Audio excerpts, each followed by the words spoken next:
Hey, my name is Jordan. In this video, we're going to be talking about what I do to get my reverb tones.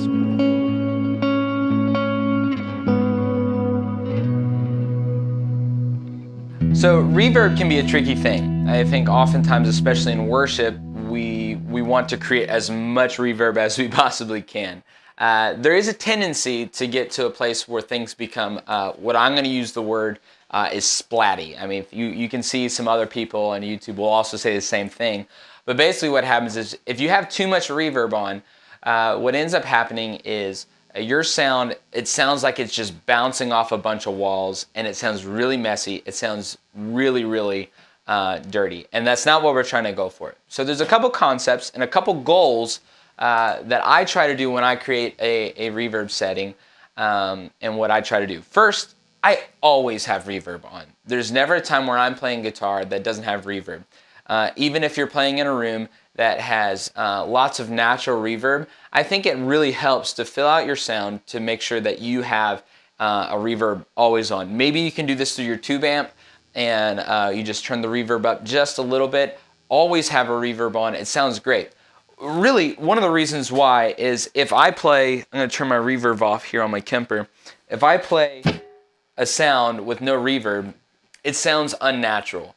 It sounds like it's not in a real space. So it sounds really, really dry. You would never be in a normal room where this happens. Every place that you're in, every room that you're in has reverb.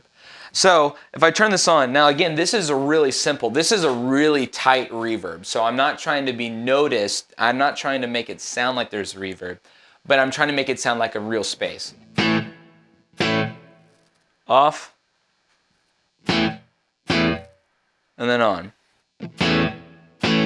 So you just hear that's a pretty tight reverb, but what that allows me to do is create a natural space so when people hear my guitar, it sounds really, really natural. The second thing I try to do is I try to create like a medium space. So that's like my small space. And then I can go over and I have another setting that I always run that has a lot more decay. Now it's not overused. So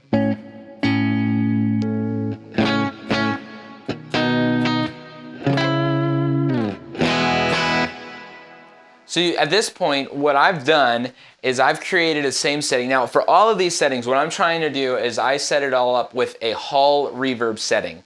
You can find this on pretty much any kind of pedal. For example, for a long time, this is one of my favorite pedals in the world. It actually makes me really, really sad that it's not on my pedal board right now. I'm trying out a little bit different, but this is like my favorite pedal that's ever been made. It's the Strymon Big Sky. Creates some of the best reverb tones I've ever heard in my life. It's amazing. But on a setting like this, you can go to your hall setting. You can actually get some really cool stuff on some simpler pedals as well. This will set you back, anywhere between $400 or more. I mean, this is a beast of a pedal. So that may not be the option for everybody, but there are some other options. You can get like something like a Hall of Fame Mini by TC Electronics, and things like that. That would be a lot more affordable and a lot more in price range that could do the same thing. So again, what I've done is every setting that I'm using a very simple hall reverb setting. I'm not changing it. I'm just changing the parameters on each one of those settings to show you what you can do with one type of reverb. So what I've done for this one is I actually put my mix up a little bit louder. Most reverb settings, you can set your mix somewhere between 100% wet, which would mean all you're hearing is your reverb sound, and 0%, where all you're hearing is your dry sound, which your dry sound would be like, again, like nothing. Okay? So what I typically do is I'll start running my reverbs. I try to run it close to 30 to 50%, depending. And what I try to do is I try to have a little bit more of my dry sound come out. And then what I do is I add on that a longer decay. And so what I'm now creating is space behind my guitar, almost like a bed that I can count on so that my guitar is making sound.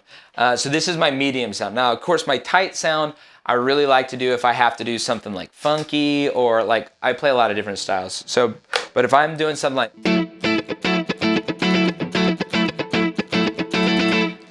that sounds really good. It's tight, it fills out the space, but if I go over to something a little bit more wet, it's gonna sound splatty. And it creates too much. You're not able to hear the attack of my guitar. It sounds sloppy. So I try to avoid that. But on most times in worship music, I'm not playing funk. I'm not playing things that are very, very crisp. I'm most of the time doing more lead line types of things where I want that bedrock underneath my guitar. And so I can then create sounds that would be more like.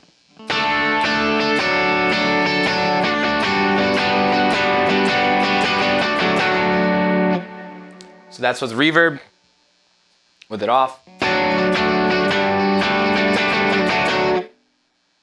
And you can hear that decay sounds really, really unnatural. So again, what I've done is I have it between 30 and 50%, and I actually have a longer decay time. I have it around 7 seconds or so for this. Now that can vary. It typically is between 3 seconds to 7 seconds on my medium sound, and that also will depend on how much wet signal you're allowing to go into this. So that's my medium setting, and then my last setting, you heard it, the opener, is my super ambient setting, and this is going to have something crazy. Like I'm going to end up starting to push towards 10 seconds or more, and my mix is going to be higher. I almost always have this almost at 50%. And this sound is going to give me a really ambient texture. I use this for underneath like prayers, or maybe on a soft part of a chorus or a verse, just to kind of sit back. I'm going to support whoever's leading worship, whoever's praying. I'm trying to do that. I'm just trying to create some sound and some space.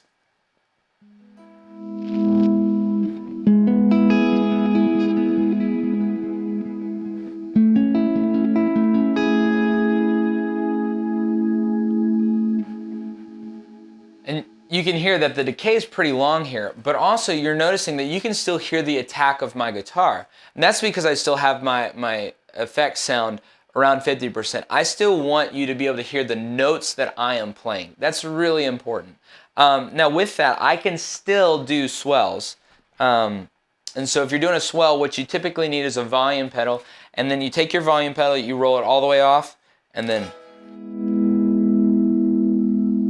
push it up.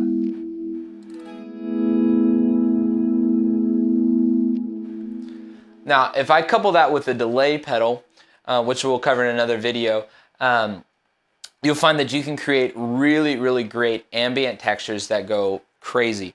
Now, I typically have one other setting that I go to very, very rarely, and that is a super ambient sound.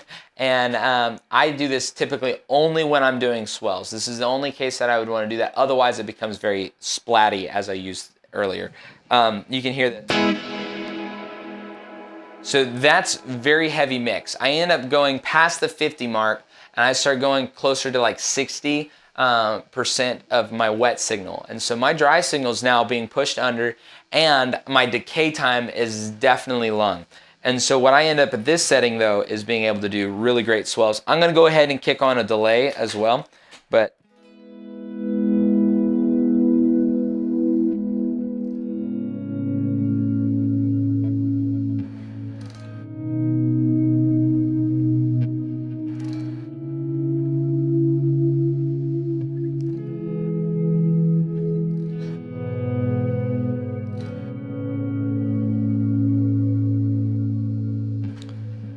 with that, I'm able to almost create a synth pad sound right underneath anything that I want to do. And I can create space within our worship setting. So this is a really, really cool thing to be able to do. I did actually add a little bit of delay on that sound, but for the most part, that's created through my reverb. Now there's two other things that I think are really cool to be able to do with your reverb. First thing is a concept that I've heard and I've learned recently. I think I actually learned from Guitar from His Glory. If you ever checked out that channel, really great stuff. But it's really talking about a perceived brightness. And what that means is my guitar tone, especially if I have some overdrive on it, I'm going to go ahead and kick that in.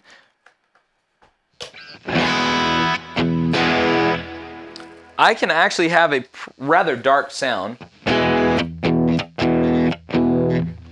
I put a little more on it.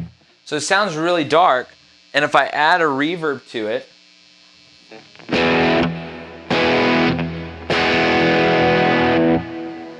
I can increase the brightness of my reverb to create a perceived brightness to my guitar.